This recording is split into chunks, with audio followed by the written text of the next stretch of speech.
있습니다. 근데 이 친구, 어떤 친구는 또 그런 게 또 안 돼요. 근데 계산하라 그러면 하루 종일 방에 맞춰가지고 하루 종일 계산하는 친구들도 있습니다. 그런 뭐 극단적인 친구들이 있습니다만은 그렇게 이렇게 업무 분장을 하실 때 나는 과장이니까 수신 과정을 해야 되고 채권 과정을 해야 되고 지점장도 높아야 되고 이런 개념은 아닌 것 같아요. 그래서 저희는 지점장들이 이제 저보다 어린 지점장도 있고 나이 많은 지점장도 계신데 지점장으로 가는 친구가 더 이상 이런 업무들을 디테일한 업무들을 하기가 힘든 지경까지 온 친구들이 있습니다. 저도 이제 한 몇 년 지나면 그래야 될 것 같은데 요 업무를 더 이상 디테일하게 이해를 할 수 없는 지경까지 오면 지점장으로 가는 게 맞아요. 가서 내가 가지고 있는 풍부한 이 삶의 경험치로 영업을 해야 되는 거죠. 훨씬 뛰어납니까 능력이 그 부분에서는. 단 이제 계산의 시간은 끝났죠. 이건 누가 해야 되죠? 똑똑한 친구들이 해야 됩니다. 물론 이 전체를 관장하는 사람은 조금 똑똑한 것보다는 약간 경험치가 있어야 되겠습니다만은 적어도 각 파트장들은 조직에서 가장 머리가 스마트하게 돌아가는 친구들이 해야 돼요. 현명한 거하고 다릅니다. 이게 계산 잘하는 친구들이 또 따로 있거든요. 계산 안 하더라도 전체를 아우르는 사람은 현명해야 되고요. 또 계산하는 사람들은 똑똑해야 됩니다. 용어가 너무 헷갈리 나왔죠. 네, 표현을 하자면 그렇습니다. 계산 못하고 숙제 못하고 뭐 풀어라면 못 푸는 사람도 많아요. 근데 그 사람 중에 들어온 데이터 가지고 현명하게 결정하시는 분들이 있습니다. 이게 맞지만 그럼에도 불구하고 여러 가지 사람들이 고려했을 때 이쪽으로 가야 되겠다라고 생각하시는 분들이 있잖아요. 그게 현명함의 문제인 것이고 파트장들은요 현명하면 안 돼요. 파트장들이 조합의 원가를 해석하는 분들이 현명하고는 안 됩니다. 현명하면 안 되고 똑똑해야 됩니다. 그래서 계산을 정확하게 데이터를 끄집어내놓고 결정은 현명한 사람이 하는 거지. 이거 끄집어내는 사람들은 좀 똑똑한 사람들. 자, 갑자기 얼굴이 안색이 안 좋아지시는데 공부하시면 똑똑해집니다.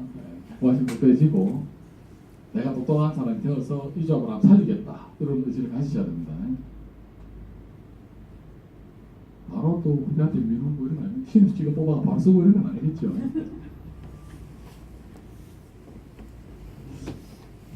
우리 여신 업무 방법 시스템도 많이 물어보셔 이제 제가 넣어놨습니다. 저희 기획실이 있기는 한데 사실 이게 축정이고요. 여신 심의회가 저희는 분기에 한 번씩 구성이 됩니다. 분기에 한 번씩. 여기서 심사장이 나오면 심사위원들이 여기서 나와요. 심사장은 보통 지점장들이 합니다. 장이니까. 심사장 하면 여기서 이제 심사위원들이 나와요. 반대로 여기서 심사장이 나오면 다른 데서 심의위에 나오겠죠. 그게 딱 들어가는데 그럼 딱 5명이 하느냐? 아닙니다. 기획실에서 한 명 파견 나가고요. 그리고 심사위원 후보생들 심사위원은 맞는데 심사위원회 후보생들이 참여를 합니다. 또 아예 그냥 여직원들도 나도 도대체 너가 뭐 하는지 궁금하다. 구경하고 싶다. 구경하는 거예요. 그래서 상당히 많은 파티션 사람들이 오는데 실제 심의를 하는 사람 5명이고 나머지는 그냥 옵저버입니다. 구경합니다. 이런 여신에 대한 리스크가 있어서 이렇게 접근하는 거구나. 여기서 무엇이 중요한 것이구나. 왜냐하면 저희가 심의를 할 때 규정에는 뭐 아파트 몇억 이상 이렇게 쭉 있잖아요. 근데 소액들은 페이퍼 심의로 다 끝내요. 그냥. 그룹별로 그냥 쫙 자료를 다 싸주고요. 그냥 그걸로 이익이 있으면 심사장한테 의견 제출하고 이익 없으면 다 통과합니다. 거의 매뉴얼화되어 있기 때문에 거기서 이익이 발생하는 경우가 잘 없거든요. 그래서 그거는 페이퍼로 끝나고요. 여기서 심의할 때는 페이퍼로 도저히 이해할 수 없는 것들, 조금 구조화된 것들, 조금 그 해석의 난이도가 필요한 것들만 저희가 심의를 하게 되는데 이 심의를 할 때는 이러한 구성을 기본 구조를 가지고 있지만 누구나 참가할 수 있도록 오픈되어 있습니다. 베타 버전으로. 의견은 개진 못하고요. 구경만 할 수 있습니다. 궁금한 거 물어볼 수 있어요. 자, 이렇게 되니까 우리 조합의 능력이 어떻게 됩니까? 2년차가 되어도 심의 가능합니다. 신입주원들 거의 들어와 앉아있을 거잖아요. 이게. 맨날 보는데 실력이 하나가 딱 차입니다. 우리 직원들 중에 제일 이해하는 어저께 저 작년 연말에 술 마시면서 우리 남자 직원들하고 이야기 쭉 하는데 우리 조합이 뭐 좀 다른 거냐 물어보니까 자기가 5년 차인데 대형조합들하고 다른 민간들하고 이렇게 컨설리스 가지고 200자 컨설리스가 모였대요. 근데 거기 온 사람들이 뭐 과장, 부장, 차장이 쭉 있는데 아무도 그 여신을 이해를 못하는 것들하면서 우리는 어찌 했는데 우리는 늘 하던 건데 왜 그러더라고. 실력 차이가 많이 나는 것 같아요. 왜 그러냐 생각해 보니까 보통 그렇잖아요. 다른 신협들이나 큰 신협들 가면 그래요. 야 너희들은 아파트 대출만 해. 말도 안 되니까. 큰 것들은 과장 이상만 해. 뭐 이런 거 있잖아요. 우리 그런 거 없어요. 지휘구하러 막론하고 제일 논리적인 놈이 대장이라고 그랬잖아요. 이런 구조를 가지고 있으니까 당연히 그렇게 되는 겁니다. 그래서 여신에 대한 우리 이런 35명 중에 그러니까 신협에서 가장 중요한 업무 중에 하나가 뭐죠? 거의 절대적입니다. 가장 중요한 게 아니고 여신 능력입니다. 자금은요, 금리가 때려 부으면 자금을 얼마든지 올릴 수 있죠. 물론 영업력에 따라 더 올릴 수 있고 덜 올릴 수 있고 정도의 차이는 있겠지만 어차피 수시는 금리의 추종입니다. 여신은요, 여신도 금리의 추종은 맞아요. 소매금융 금리 낮추면 되는데 금리 낮춰갖고 여신 판매할 수 있냐고. 그렇죠? 안 되거든요. 결국은 그거보다 그러니까 일반적인 소매 여신이 아닌 구조화된 여신이 해석 능력이 필요합니다. 근데 거기 여신을 그런 여신을 설계하는 사람이 우리 조직에 몇 명 있냐고요. 성신역은 그런 능력을 가진 친구들이 전체 여신 담당자 중에 80%예요. 그 차이가 굉장히 차이입니다. 다시 말씀드리면 우리는 각 지점이 거의 독립적인 신협의 구조를 가지고 있어요. 얘네들이 50억짜리, 100억짜리 다 설계를 합니다. 거의 설계가 끝나가 심의 들어오면 이변이 없나 통과해요. 이변이 없나. 약간 뭐 캠페인이 있어가지고 무리를 하는 경우에는 커팅이 되겠지만 거의 이변이 없는 한 85%의 확률로 통과합니다. 어느 지점에서도 오든 간에. 근데 이런 지점들이 몇 개죠? 4개 있잖아요. 동암 이런 지점이 몇 개 있냐 생각해 보셔야 되고요. 그러면 자금을 소화하는 능력이라든지 또 시장의 장악 능력이라든지 그리고 그들만의 리그 아까 말씀드렸듯이 서울의 증권사나 저축은행 뭐 본부장이나 이렇게 그들만의 리그에 발을 담글 수 있는 능력을 가진 사람이 조합에 몇 명이 있냐고요. 그런 하나씩을 다 가지고 있어요. 우리는 4명이 다 그래요. 우리는 영업 방향이 다 달라요. 이쪽에 있는 친구는 저축은행 위주로 설계를 하고요. 이쪽은 증권사, 이쪽은 대형신협, 이건 독거다입니다.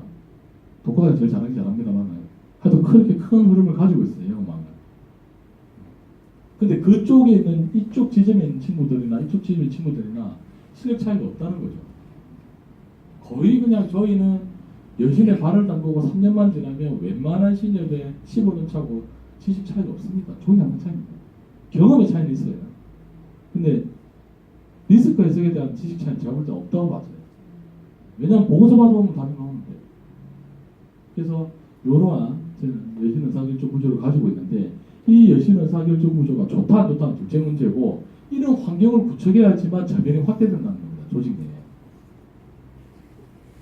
혹시 제일 여신 잘하시는 분 손들기 좀 그러면 한 분 있다고 가정해 볼게요. 자 그럼 조직에 이분이 한 명 있는가 하고 10명 있는가 보면 어떨 것 같아요? 10명 있다면 여기 있는 수신 업무 하시는 분들은 집에 못 갑니다. 자금 계속 빨아들여야 되니까. 그거는 엄청난 차이예요. 성장 엔진의 1번 중에 하나가 독립적으로 내 능력으로 여신을 1년에 500억 이상 신규 풀어낼 수 있는, 품어낼 수 있는 능력을 가진 자입니다. 그런 친구들은 연봉 1억, 2억 줘도 안 아깝죠. 안 아깝잖아요. 2억 줘도 난 안 아깝겠다. 10억 벌어오는데. 그렇게 가지려면 업무에 대한 이해도가 높아야 되고 그리고 다양한 형태의 여신들을 갖다 계속 해석하는 연습을 해야 되는데 그런 경험치가 없다면 그런 사람이 등장을 안 하겠죠. 그래서 저희는 모든 구조가 이렇게 요거 위주로 돼 있어요. 사람 만드는 쪽에 포커스를 갖추고 있는 거죠. 우리는 우리 하면서 사람도 만들어지고 있죠. 언젠가 얘네들이 나이가 30살, 35살 되면은 자기 포텐셜 터뜨리겠죠. 서서히 만들어 나가는 겁니다. 그래서 우리는 우리끼리 이야기하는데 저는 10년 지나면 우리 조합은 지금하고 비교도 안 될 정도의 엔진을 가지게 될 것이다. 너무 똑똑한 데다가 애들이 이제 지식까지 투입되고 10년 지나가 나이마저도 30 중반 초반 되면은 사회적으로 이렇게 활동한 나이잖아요. 이네들이 10년 지나면 지금하고는 비교 안 될 정도의 엔진을 우리 장착한 것인데 그때는 아마 전국 최고가 되지 않겠느냐 저는 개인적으로 생각합니다. 왜냐하면 지금 우리 안경지점장이 정말 일을 잘해요. 혼자서 여시는 700억 칩니다. 1년에. 근데 작다 그래요 자기는. 정말 일을 잘해요. 차장인데 작년에 우리 조합 차장인데 우리 조합 연봉 탑2입니다. 상무 전부 다 제낍니다. 얘가. 너무 일을 잘해요. 성과가 세가지고. 얘가 이렇게 하는데 이런 친구들의 특징을 보이는 후배들이 눈에 비는 것만 4명이에요 지금. 그러니까 얘네들이 10년 지나가 40대 되면 끝내주는 거죠. 그래서 그러한 인력 구조, 인력 관리를 저희는 계속 하고 있습니다. 계속 하고 있습니다. 왜? 금융은 누가 가죠? 기계가 합니까? 사람이 합니다.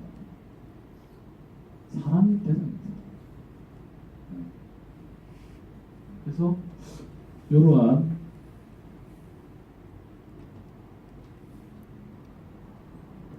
심사역 구조도 한번 고민해보죠.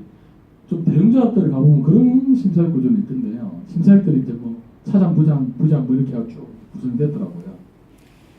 근데 얘네들이 필드에 안 나가고 심사만 계속했다? 감각 완전히 절단하는 거죠. 시장에 나가야 돼요.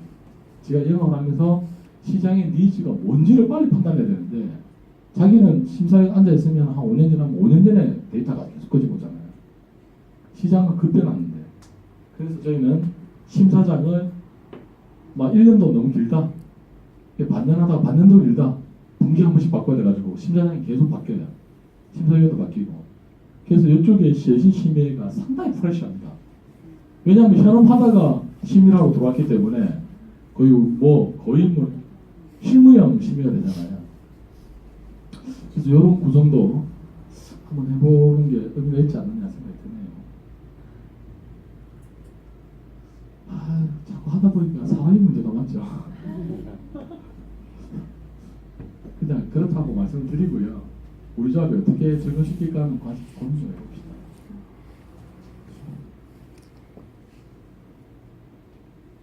이건 이제 직원 소통 프로세스라고 정의를 해봤는데 저는 억수로 열심히 소통한다고 생각했는데 소통이 잘 안 되는가 보다. 회식할 때 그냥 각계 이렇게 너무 좋더라고요. 실장님 카드는 두고 하셔야죠 이러면 알겠습니다 하는데 그래서 결국은 내 능력으로 소통이 안 된다. 누구랑 소통을 해야 되느냐. 나는 우리 계획실에 있는 친구들하고 소통하면 되니까 얘네들이 소통에 추가돼야 되겠다 싶어서 구조를 그렇게 짭니다.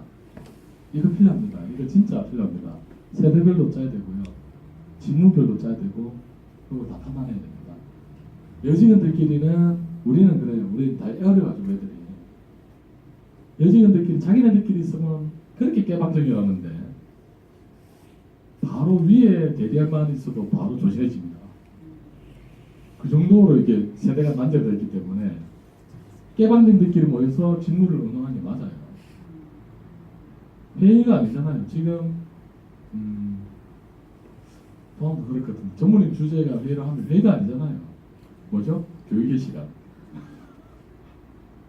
뭔가 분명히 브레인스토밍 하기로 했는데 끝으로 갈수록 교육의 시간. 브레인스토밍은 지키려 해야 돼요. 세대별, 직무별로 자기네들끼리 해야 돼요. 요거를 해서 이거를 그 조직의 정책을 결정짓는 자한테 직보할 수 있는 사람 한 명만 만들면 됩니다. 맞죠? 그래서 이런 것도 한번 생각해 보셔야 됩니다. 여기 이런 거 다 나와요. 특히 이거 엄청나게 나옵니다. 요거 잘 안 나오고요. 이거 엄청나게 나옵니다. 그래서 이런 거는 아주 좀 가능적으로 오는데 이게 너무 많이 이게 나오다가 어느 정도 한계치까지 올라가면 특이점이 오는 순간 이제 이게 이쪽으로 갈 수도 있을 것 같아요. 그래서 소통 대회 해가지고 전무님이 띠딱 들어오고 딱 소통하자 이러면 소통 안 됩니다. 자기네들끼리 소통하시면 차선도 안 됩니다. 우리 가장들 보고 소통하라 그러면 안 됩니다. 왜 그러냐니까 나도 요즘 일찍 갔다가 너무 힘든데요. 그렇습니다. 그래서 소통은 직무별로 또는 세대별로 보통 자기네들끼리 모이는 멤버들이 있습니다. 그렇게 해서 자기네들끼리 의논해서 의견을 개진한다든지 문제점을 발출해내면 이거 해석하는 거는 우리 기획실에서 해야 되는 거예요. 뭐가 문제냐? 무엇을 해줘야 되냐? 이게 우리가 고민할 부분이에요. 그래서 소통하라 그러니까 오늘부터 실장이 상무가 내가 우리 말단지랑 소통하기 위해서 밥을 먹으러 다녀야 되겠다. 소통 아니고 사람 죽이는 거죠. 그걸. 그래서 소통을 어떻게 수집할 건가에 대해서 고민을 좀 해볼 필요가 있습니다. 그래서 제발 좀 소통을 열심히 하지 말고 잘해야 됩니다. 소통도. 예, 아까 전에 한번 잠깐 나왔던 이야기인데요. 지원부서의 친구들은 논리적이고 정확성 있고 합리적이고 처리 속도가 좀 빨라야 됩니다. 무슨 연구자료를 제출하라고 그랬는데 2달 걸리고 그러면 이 유행 끝났는데 미칠 노릇이죠. 그래서 이런 친구들을 위주로 좀 지원부서. 그런데 지금 동아은 지원부서가 없기 때문에 그 파트 장을, 그러니까 아까 전에 필요했던 우리가 꼭 필요한 파트 장을 갖다가 현업을 하면서 지점장 하면서 파트 장할 수도 있는 거고요. 지점에서 창구하면서도 파트 장할 수 있는 겁니다. 그렇게 그런 과도기적인 업무 구조를 만들어 가야 됩니다. 그러면 그쪽 친구들이 이런 것들을 좀 태어난 친구들이 하는 게 맞지 않느냐. 그 다음에 영업점은 이렇게 됩니다. 그래서 사람들은 물어봅니다. 야, 대기업 가니까 기획실 애들은 진급도 빠르고 뭐 연봉도 세고 막 이럴 텐데 저희는 안 그래요. 그냥 일만 많아요. 우리는 모든 프로세서를 성과 연봉을 설계할 때 영업점이 1번입니다. 우리 조합에서 영업 1등하는 놈이 연봉 제일 많이 가져가게 만들어놨어요. 기획실이 가져가면 일 열심히 하겠습니까? 안 합니다. 요즘엔 남 주는데. 그래서 기획실은 어디에 포지션이 걸리냐면 1, 2, 3, 4, 4개 지점이 있잖아요. 그래서 기획실 포지션은 1.8, 2 언더, 2개 지점 언더 위에 중간에 한 1.5 정도의 포지션입니다. 그것도 당기순이익이 많이 났을 때 나쁘면 3하고 4 사이 들어가야 되죠. 어떠한 경우도 기획실은 1등을 할 수가 없어요. 당기순이익을 200억을 못합니다. 누가 1등이죠? 영업점이 1등합니다. 그래서 영업점에 있는 친구들이 이거 강한 친구들이 있어요. 임금변에가 사람들 더 잘하고 경험치 좀 있어야 됩니다. 영업은 진짜 경험치거든요. 영업이 뭐 공식대로 되는 게 아니잖아요. 영업은 경험치 있어야 돼요. 실제로 우리 직원들이 워낙 지식이 좀 빠른 속도로 증가되다 보니까 30대 초반을 40대 중반 몸에 던져놔 버리니까 대응을 못해요. 분명히 지식은 더 많고 일은 더 잘하는데 그들만의 이제 이 나이대가 있다 보니까 술을 한잔 먹어도 뭔가 어색해지는 거예요. 그래서 영업은 그게 필요해요. 이거 우리가 잘한다고 되는 게 아니고요. 사회가 필요로 하는 나이가 있습니다. 그래서 우리는 이제 머리가 좀 둔해지고 나이가 많아지는 친구들은 전부 다 영업점을 자기네들도 보내달라 그러고 힘드니까 영업점으로 보내드려요. 그러면 이제 나이도 되고 이런 거 해보라고 온 친구들이니까 똑똑하기도 하고 이러니까 상당히 뛰어난 능력을 발휘하는 겁니다. 그래서 지원부서 영업점은 인적 관리에서 좀 의미를 좀 둬야 되지 않는가 생각이 들고요. 이거는 이제 사이클인데요. 저희 그 우수인력에 대한 욕심이 얼마나 좀 심하냐면 엊그저께 제가 인사모집 공고를 했는데 부산 전역에 신입들 난리가 났습니다. 지금 현직자들이 문제는 이제 그게 문제죠. 현직자들이 입사의 원서를 저희 쪽에 넣기 시작한 겁니다. 그래갖고 아, 내가 뭘 잘못하고 있는 건지 살짝 고민되던데. 지금은 지어졌어요. 인사통이 지어졌을 거예요. 이게 안 지워지고 있어요. 있습니까? 네.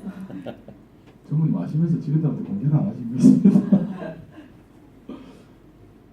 그게 저기에 어떤 내용이 들어와 있냐면요. 연봉도 나와 있고,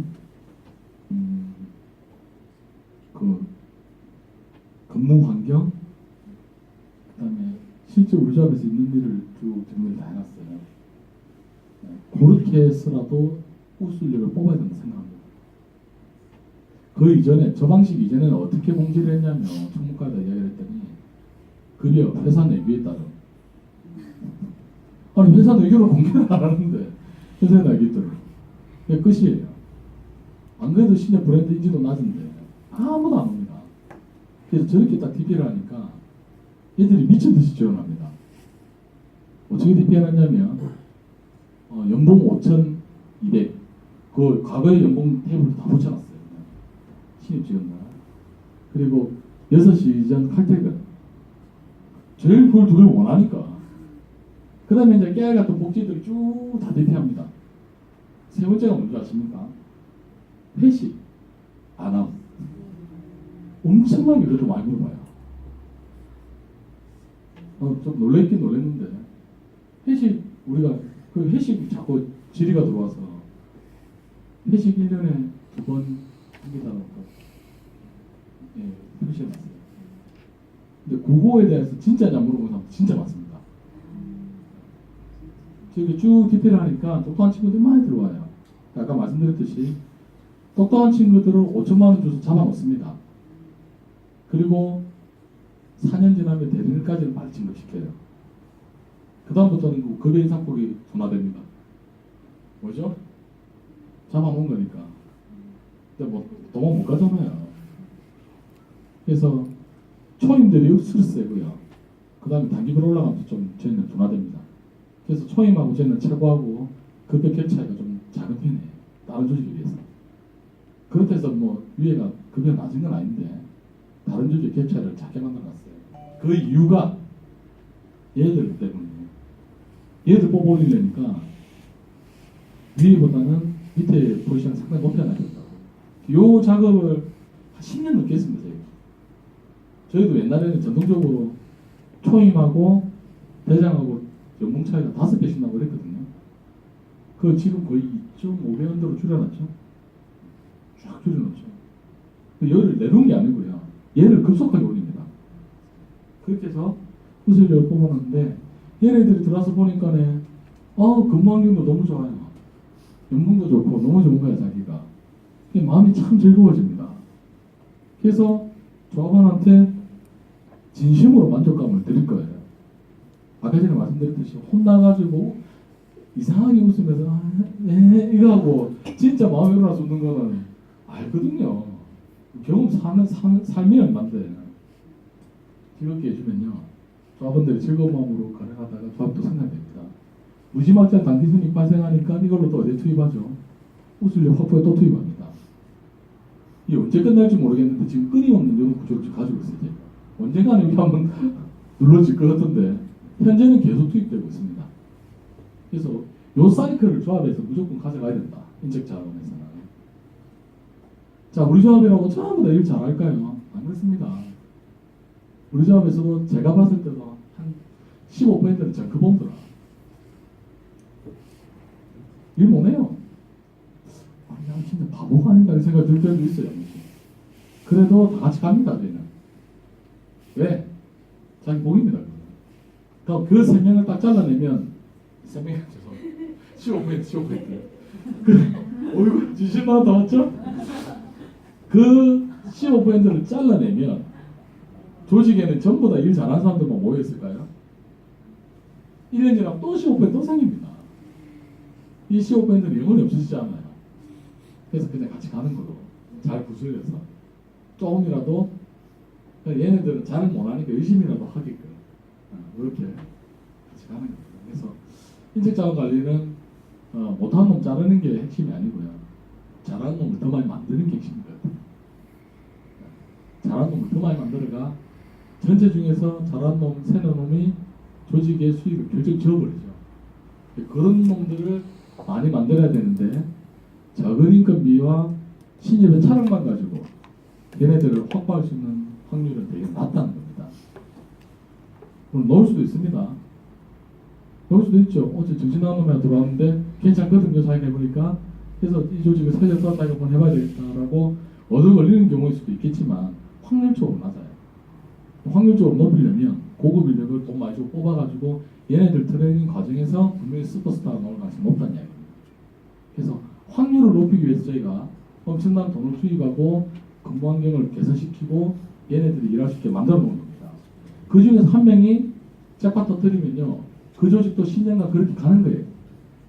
단기 수익 천억 이상 만들어내면서.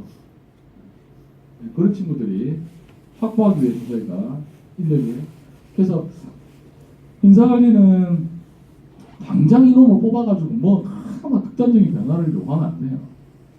걔가 언제 짝팟이 터지는지는 아무도 모르는 거고요. 어디에서 어떤 분야에서 죽어갈 것인지 아무도 몰라요.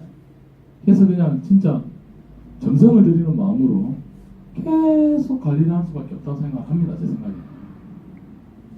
이게 맞는지 안 맞는지는 다시 또 10년 지나보면 알겠습니다만 적어도 지금까지는 맞았던 것 같아요.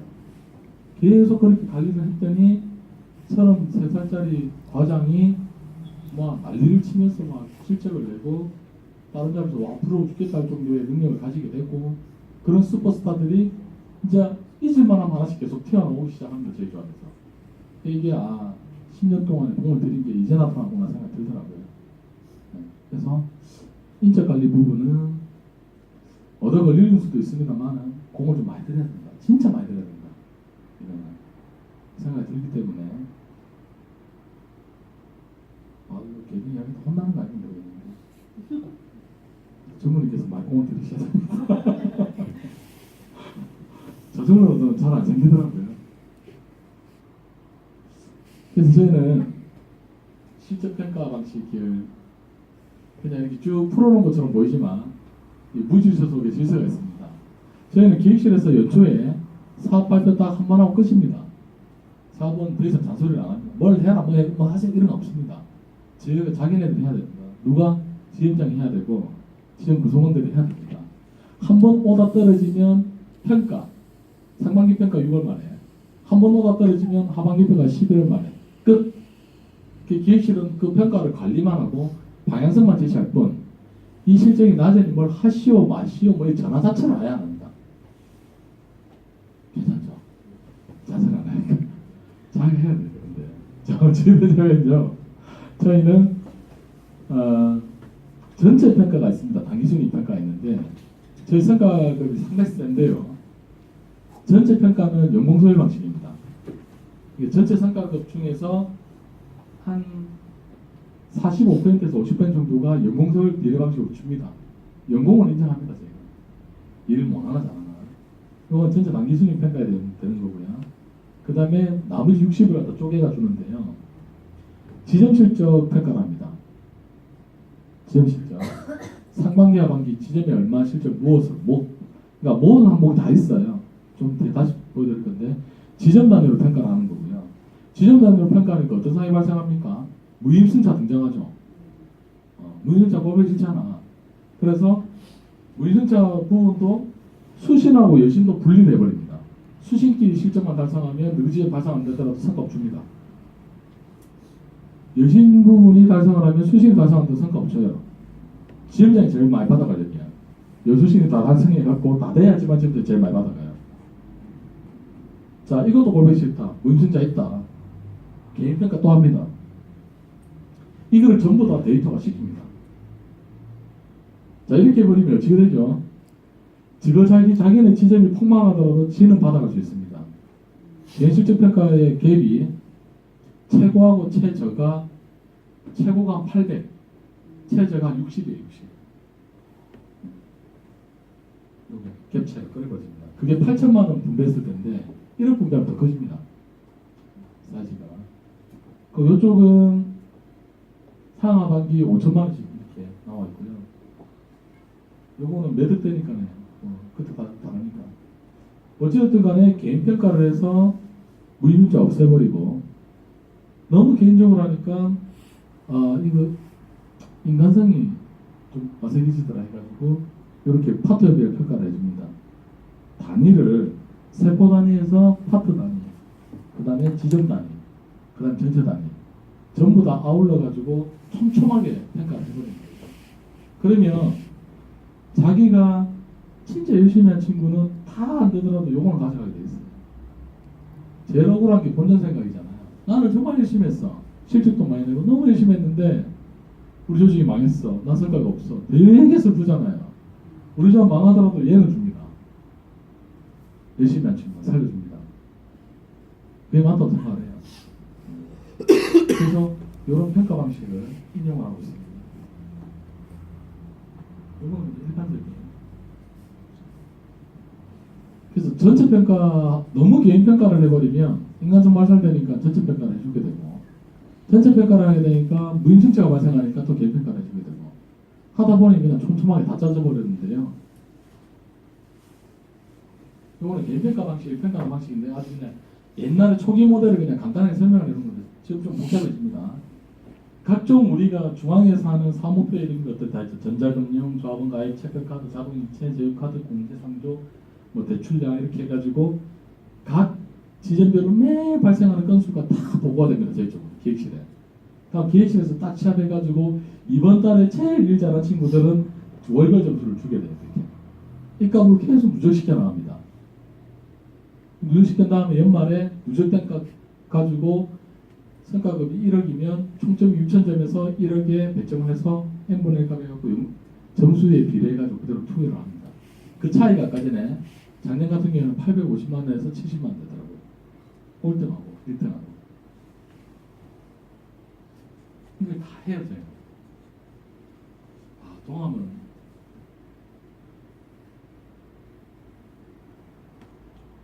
돌파기 좀 힘들 수도 있을 겁니다. 워낙 이게 후선 업무가 워낙 방대하기 때문에. 이거는 아까 전에 이상하게 생긴 하면 잘생겼지만 뭔가 좀 오늘 이상하게 정장이 보면 괜찮은데 오늘 사복이보다 여기 이상한 친구가 있었는데 그 친구가 이걸 다 관리돼요.